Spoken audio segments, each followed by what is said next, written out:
This is a presentation on how to prepare for reading tests in the English Language Arts. This is for the multiple choice reading exams. The reading tests within the English Language Arts classes do not require a tremendous amount of studying in content, but there are some aspects of the ELA tests that, if reviewed, will help one achieve better results. Here are 7 steps that can help one to prepare to write the Language Arts reading exams. These 7 steps are: note the genres, review theory notes, review terminology, build vocabulary, review verbs used in stems, practice taking these exams, and ready yourself for the exam. The first step is to take note of the genres within the reading exam.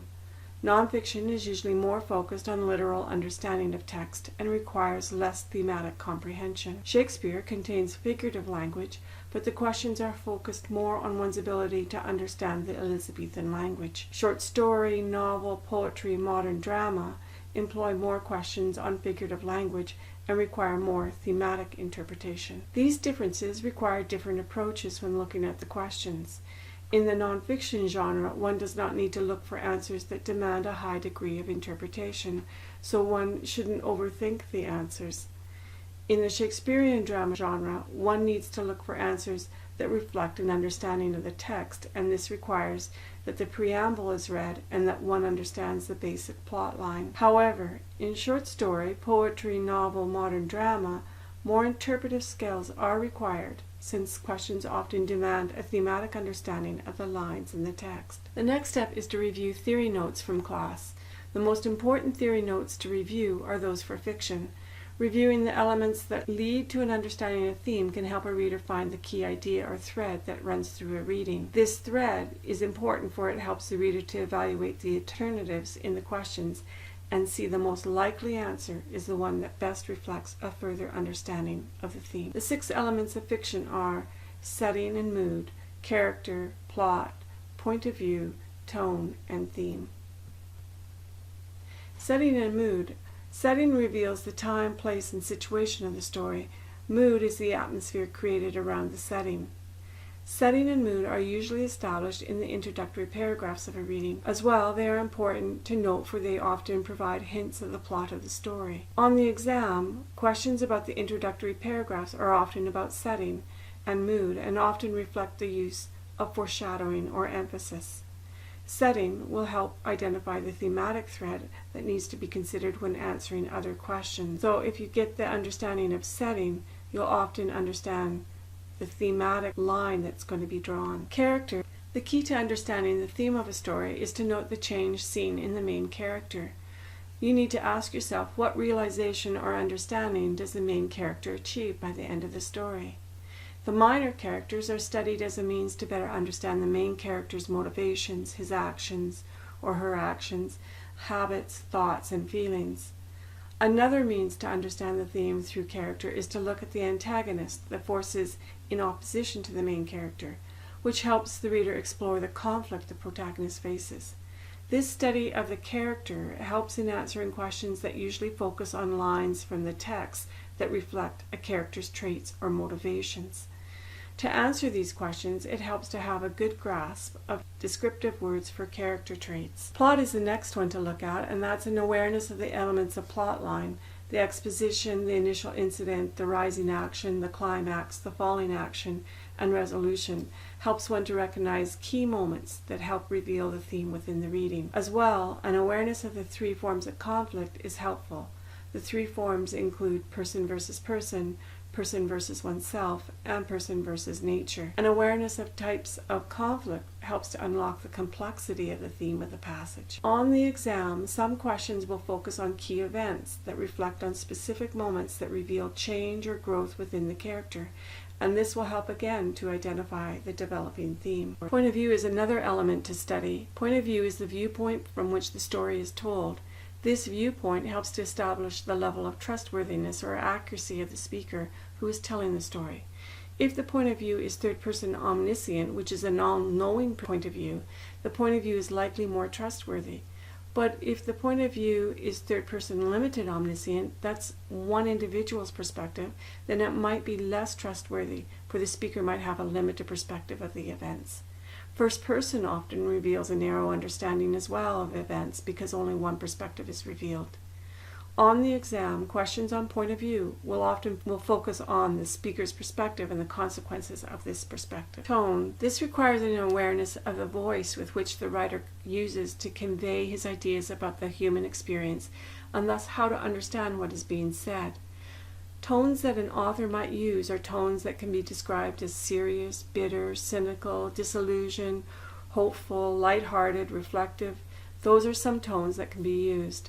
Understanding the tone will often help one to see the ironical nature of words or situations. In the exams, some questions will focus on key lines and what tone is established. This is often where the questions on irony will be seen. By studying descriptive words on tone and attitude, one will enhance one's ability to answer these questions. And finally, there's theme. This is the message about life the author wants to convey by telling the story. It is an idea that has universal application since many readers have shared in the human experience that is being conveyed. In the exam, questions will focus on the entirety of the reading passage where the outcome of the events is finally understood. Often these questions are the last questions to appear for that passage and should show a thematic link to the answers previously made in the previous questions. So your theory notes also include an understanding of literal and figurative language and the increased interpretive skills required to handle the figurative language. Literal comprehension is reading at a basic level by understanding the dictionary definition of words and the thought created by those words. For example, the water swirled down the drain, and all that is suggesting is that the water is moving down the drain pipe. But in figurative language, it goes a different direction. Figurative language is often an understanding that departs from the most literal or basic understanding of the words by using a more imaginative and suggestive means to convey greater understanding and complexity. For example, he had thrown his money down the drain. Now here, it suggests that the money is being misused, and it also implies the individual is unable to handle his money well. In the exam, one must understand when the question is demanding a more literal or figurative understanding of the text. This is usually determined by the directing words in the stem of the question, and they are seen bolded words. Another step is to review key terms found within the study of the literature. On the next slide is a table of the most widely used terms in English language arts tests and their frequency of use on a final exam. Then in subsequent slides is a review of these terms. Take a few minutes to review these terms before an exam, and the great thing to do is to put all these terms on flashcards so that just before an exam you'll flip through them as a means to prepare yourself for the exam. So here they are. Irony is 100% of the time in a final exam you'll see it. Allusion, imagery, metaphor, and tone are the next most popular at 75 to 95% frequency. Context, contrast, mood, paradox, purpose, setting, symbol, and theme appear somewhere between 50 to 74% of the time on a final exam. And then alliteration, analogy, anecdote, character, cliche, conflict, excerpt, foreshadowing, hyperbole, juxtaposition, narrator, personification, simile, speaker, thesis, and understatement appear somewhere between 25 to 49%. So all of these will appear at some point in a final exam. So here's some of the terms that you need to understand. So here again, we want to look at these, understand them, and be able to manipulate them when we hit final exam or unit exam. So again, here are some other ones like contrast and mood, and then again some more with alliteration and theme, and finally a couple more here and here. The fourth step is to build one's vocabulary. To improve one's vocabulary for these exams, again, create flashcards of words that focus on character traits or tone and attitude. Place each term on one side and the definition on the other side of the card. Then before an exam, flip through these cards to refresh your memory. These flashcards you can keep on building as you keep on going through your English language arts classes. Check out Google for these words by typing in the search bar a list of character traits or a list of words of tone and attitude. Here's an example of one search on character traits, and you can see not all these words would you need to even include. You might just go for the words like amiable. Do you know what that means? And if not, then that means you would copy that word down. Or do you know what austere means? If you don't know that word, maybe then you would copy that one down. But you might know something like active. Then there's tone and attitude words. Here again, you're just picking out the words that you don't know and you're trying to include them in a flashcard setup for yourself. So maybe you don't know the word acerbic, which means forthright, biting, or hurtful,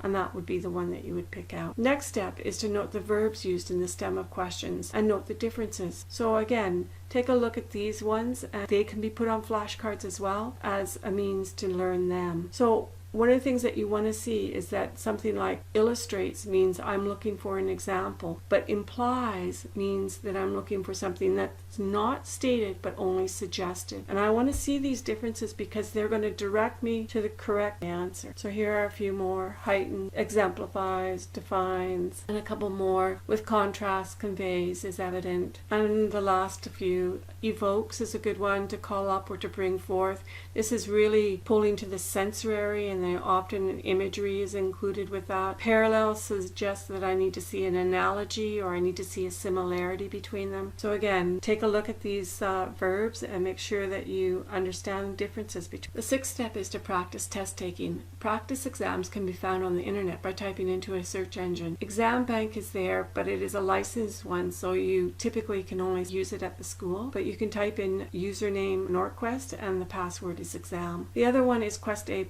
It's offered by the Alberta Ed, and it has old achievement exams, grade 9 exams, and the diploma exams, the grade 12 exams, and you can access those at home and at school. The last step is to ensure one is ready to write the exam by having a good night's sleep, arriving early for the exam, having pencils, highlighter, and eraser ready for writing the exam, and bringing earplugs and water if desired.